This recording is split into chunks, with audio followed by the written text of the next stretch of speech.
foarte cald astăzi. Foarte cald. Și acum ne îndreptăm spre canionul Todra. Avem 7 minute până acolo. Da. Asta e ultima oprire înainte de Merzuca. Înainte de deșert. Să ajungem la deșert.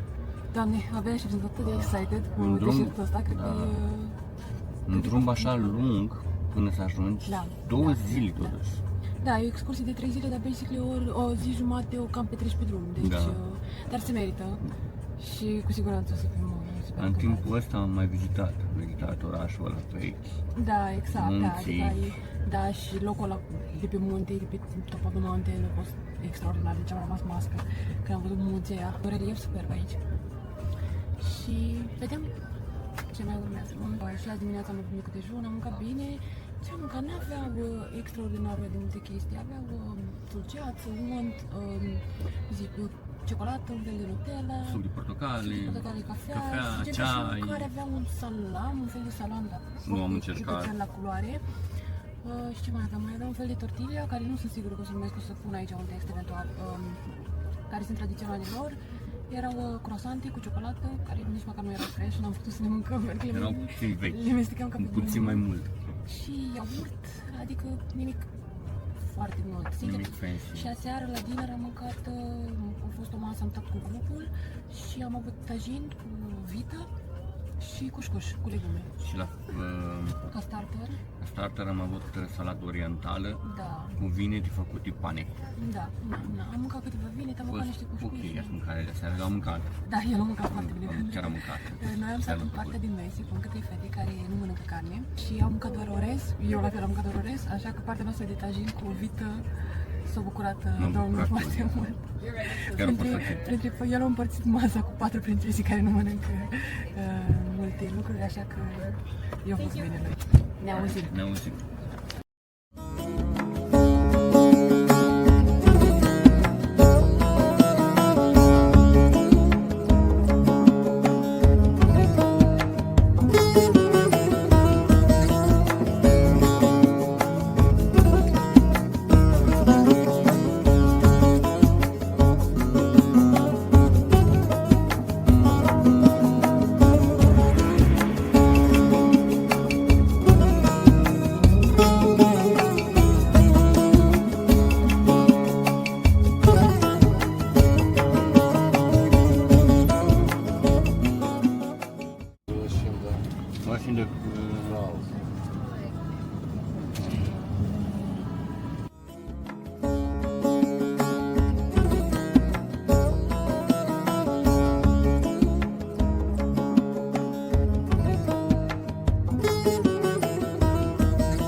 Și am ajuns în canionul Todra.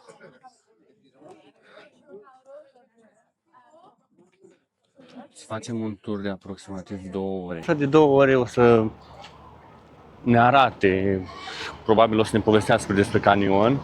O să mergem să facem niște carpete, cum face și bunica mea, mama aia, da. Chiar am să filmez și arăt, uite, bunică, ăștia ți-au furat meseria. Care locuiesc aici, între munți, sus, pe munți, da. Și ce am observat? Pare că oamenii sunt mult mai, unul la mână, sunt mult mai înstăriți în zona asta. Dar acum am plecat un pic înspre sudul Marocului. Și mi se pare că oamenii sunt un pic mai înstăriți aici, și după cum arată, și după casă mai ales.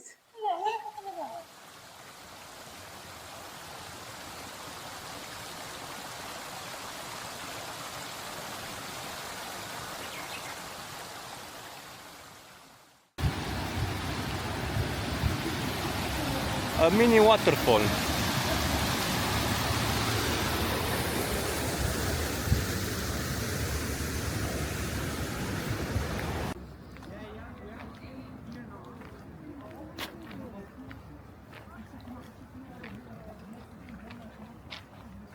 Someone like who is like come dice amargo italiano butter like butter bitter like it is like okay come over here or you are enjoying you want pomegranate Is it ready? Is it right? it's too it's sour try Acum niște semințe de rodii. put them all okay 1 2 3 very good no reaction oh my god but you say from Romania you have a whiskey too no? Okay so this is why We have Polinga. Poliga, okay, something like more stronger. You like it? Yes, nice. One more?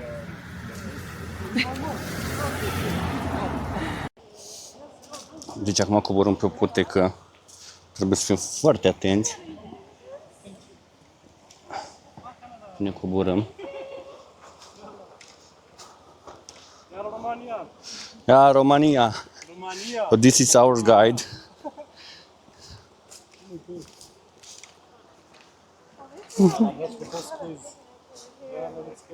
Chill for a day, no? No, thank you, it's enough for... Vai, dar ce superb e pe aici. Ai grijă. Avem grijă.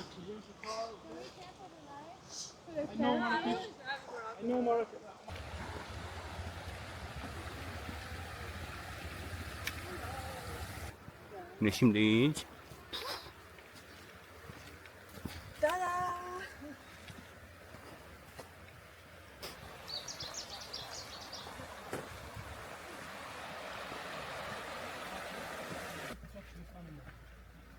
Can it bite you? No, it's white.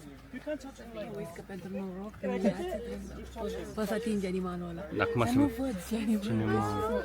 Ai un gândac. You don't know? We're seeing the stars tonight. I touched it. Someone take a video. You should touch it. Eu already touched it. It's fine. Deci ne-au zis că aici oamenii în general cultivă varză, salată,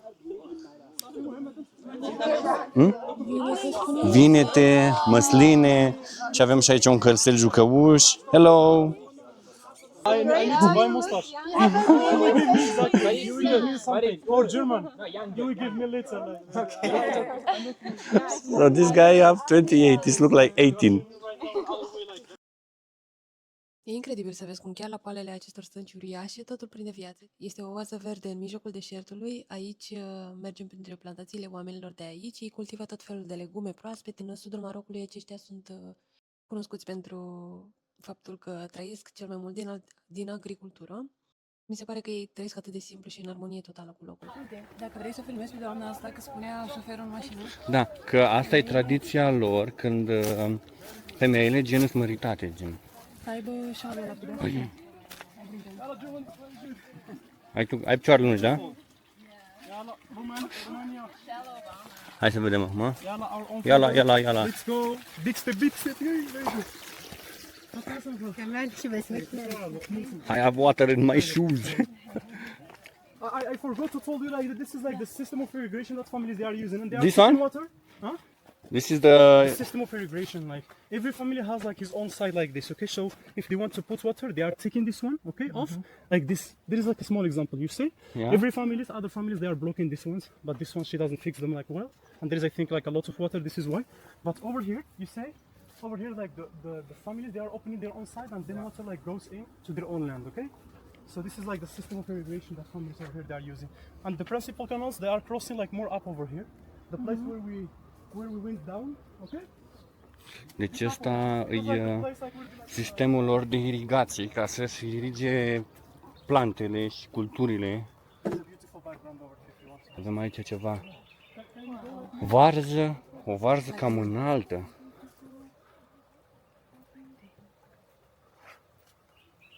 can have some few pictures over here. It has a beautiful Superb. background. Ai văzut și femeia aia avea șal de la... Da, avea gen femeile măritate au șalul ăla gen Gen pe lângă costumația lor tradițională. tradițională. E un fel de inel. Un fel de Da. inel de logodnă. Da. Iarăși am rămas în urmă. Grupul mereu în fața noastră. Suntem aici practic pentru o mini junglă. Ne pregătim de micul nostru proiect, de care o să aflați în ianuarie.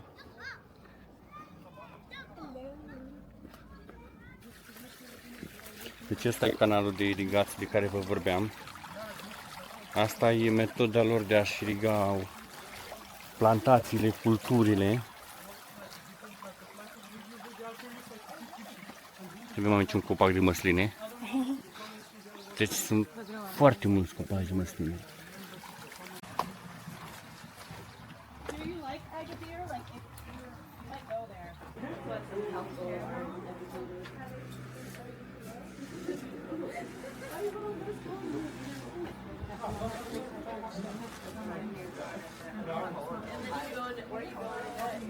Ce vrei să-i arăți la băiat? Se arătă... Ia. Ia să-i arăte pe mamaia, măi, cum face covoare de astea. Și bunica mea face și ceva. Da. Chiar să-i arăți.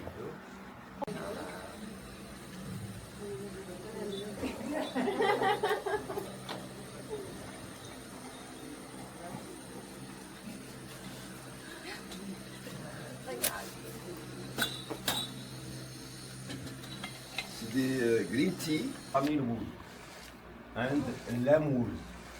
Three kind of wool. Lamb wool, it's more soft, like behind you. It's lamb wool, more softer. Camel, it's more stronger. And sheep as well. And here, normally, is a cooperative. About 37 women working here. But in the morning, the women, they go to the garden, take the plant for animals, and some of the women, they go to the river for washing the wool and washing the clothes, and he cooking for his children. Then afternoon, all the women normally he come here. But every family as well, you have his lawn at home. When you have time to come here, it's okay. If no time, you can work in at home. Then when you finish his carpet, he brings it here. And the carpet, when it's selling, every family you have a little bit money for buying what you need for his children. And the women come to work here normally. Is the women divorced, with husband dead, with husband sick. For this reason, the cooperative is supported by government. Means Berber women no pay and tax. For this reason, the women he can sell in his carpet very cheap and very quick. And sometimes the people come in from big city, like Marrakesh, like Fez, like he come here, he buy 1 or 2 or 3 pen. Then after he's selling in big city. Means 2 times, 3 times more expensive than here. Here is a spring of the carpet. It's making from here. By hand make. By a live wood. You know what it means, live wood? Live wood means you need to cut the wood from animal at life. Live wood. When animal dead, and you cut the wood means dead wood. That wood is not so good for Berber women for making this carpet handmade. No possible. Maybe machine carpet. But here, dead wood not good. No possible. Only live wood. When it's carved in wood to become soft. Carving means to become softer and more clean. Then after he makes spinning. When you make spinning, he makes his color. Color natural. To make different green, you need alfalfa or thyme or cumin. For make different green. For make different red, you need skin of pomegranate, skin of pomegranate, or henna, or poppy flower, for make different red. Yellow is saffron, blue is indigo. All the color is natural. Then when you finish his color, you make his carpet. When you finish the carpet, all the women he come here, he bring the carpet to the river to wash it, to be sure fixed color or not. Means it's big party for Berber women. All the women he come here, they make big music and a lot of couscous. What comes in 800?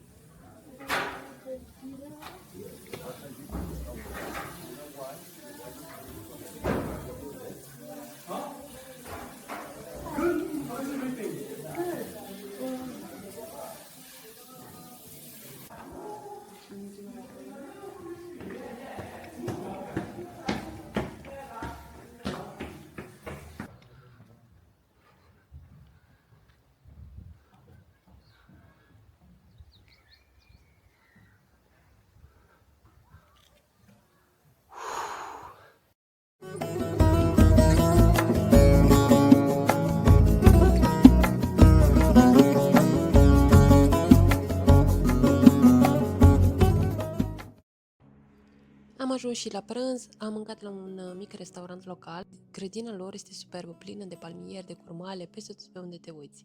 Curmalele cresc în ciorchini mari, iar fructele sunt protejate cu acești săculeți verzi, ca să nu le mănânce păsările și să nu se umple de praf. În perioada asta încă nu sunt coapte, sunt tari și verzi. Când se coc, se închid la culoare și devin moi, aurii și foarte. Localnicii am înțeles că le lasă apoi la uscat la soare câteva zile, uneori chiar câteva săptămâni, până când ajung exact așa cum le vedem noi în magazin. Ce mi se pare frumos e că totul e natural, fără mașini, fără chimicale, doar soare, răbdare și tradiție. Super! Suntem ca la o oră distanță de deșert.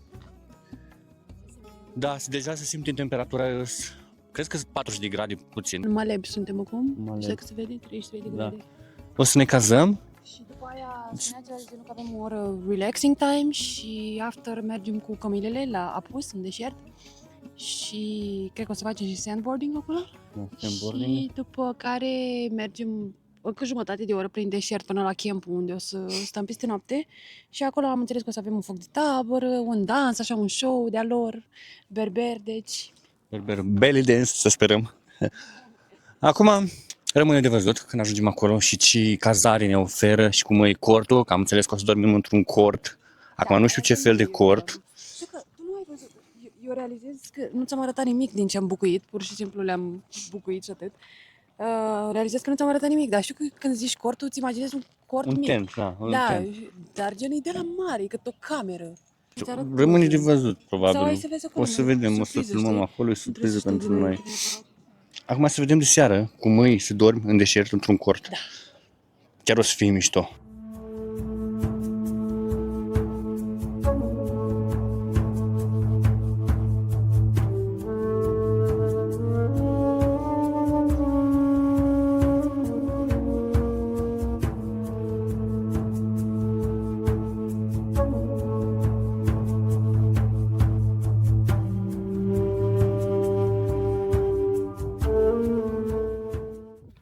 Deci, am plecat.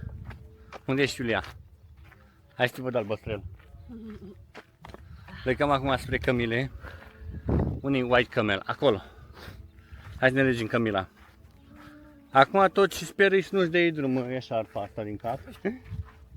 O punem la noi. Da. Hai. În sfârșit am ajuns în deșertul Sahara. După o lungă călătorie de o zi, o zi jumate. Da, nu, e o zi în total, gen, o să întorci, știi? Da. Bună! Hai! Bine! E bine! Hai!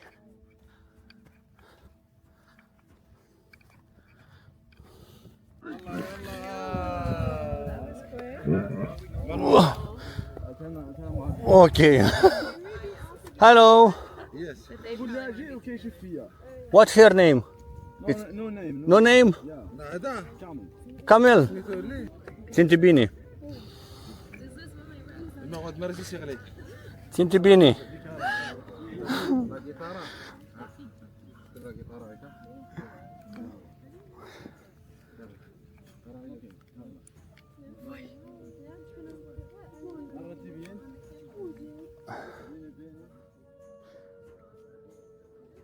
Ea e Camila mea. O cheamă Maria.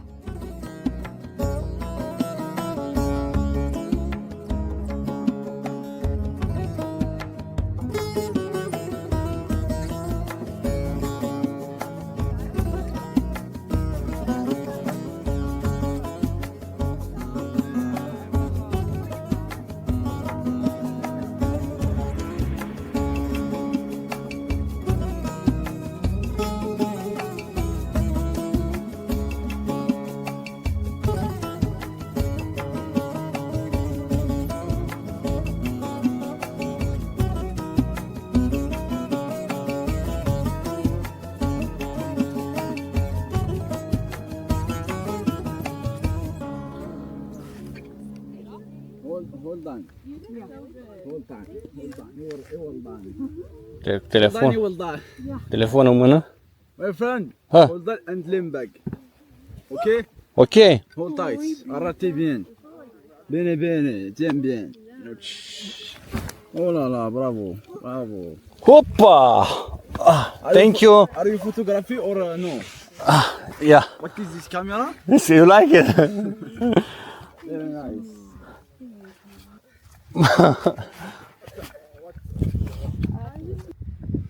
Take this.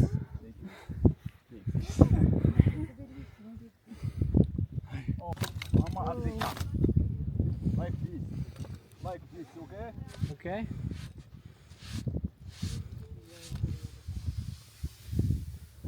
Wow! Hey!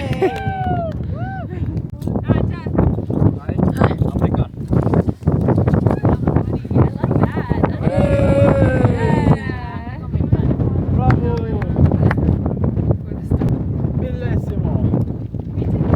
Bravo!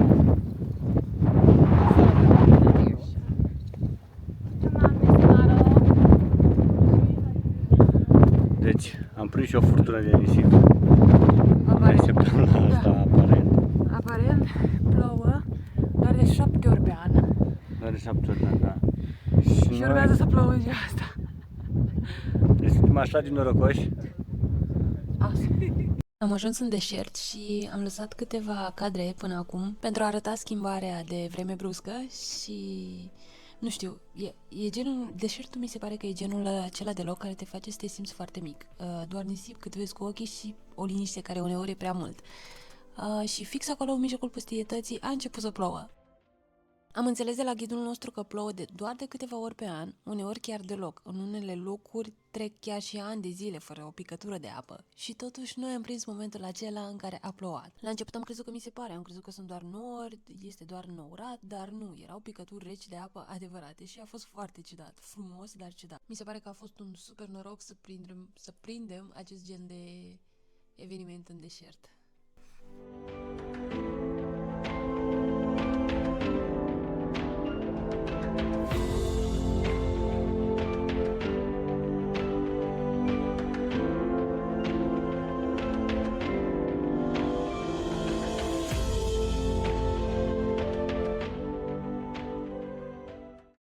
După toată această nebunie, am ajuns la campul unde urma să dormim, un loc simplu, dar cald, cu corturi și lumini.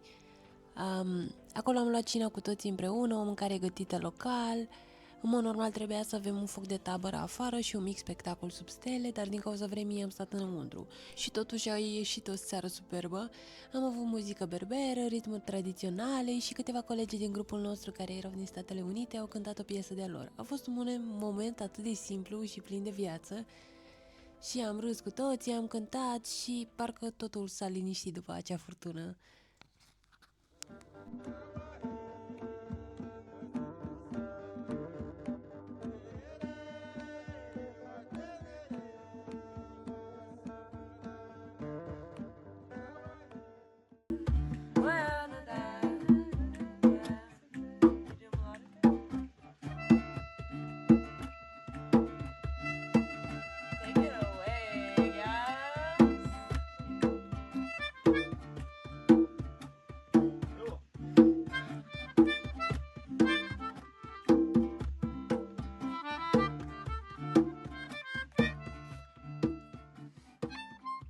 Pot doar să spun că am fost atât de recunoscător pentru toate momentele din seara aceea și acum o să inserez câteva poze cu cerul plin de stele cum l-am găsit în acea seară și cu deșertul cum se vedea în lumina nopții. Așa că următoarele cadre sunt direct de la răsărit, cu plimbarea cu cămilele la răsărit, după care am plecat înapoi la hotelul unde ne-am lăsat bagajele, de unde ne-a luat și domnul șofer cu microbuzul și am plecat înapoi spre Marrakech.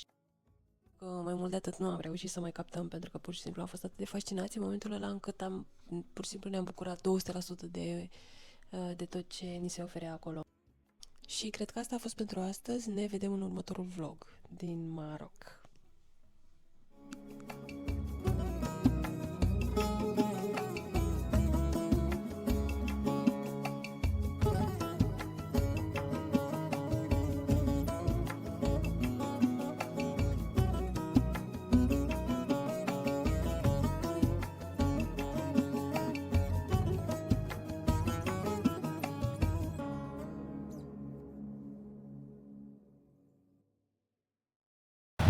Am găsit colecta perfectă. Vină cu aia, îți dau preț bun, hai. Foarte bun. Prima achiziție de street food. Mamă, dacă ar fi să filmez toate pisicile de aici.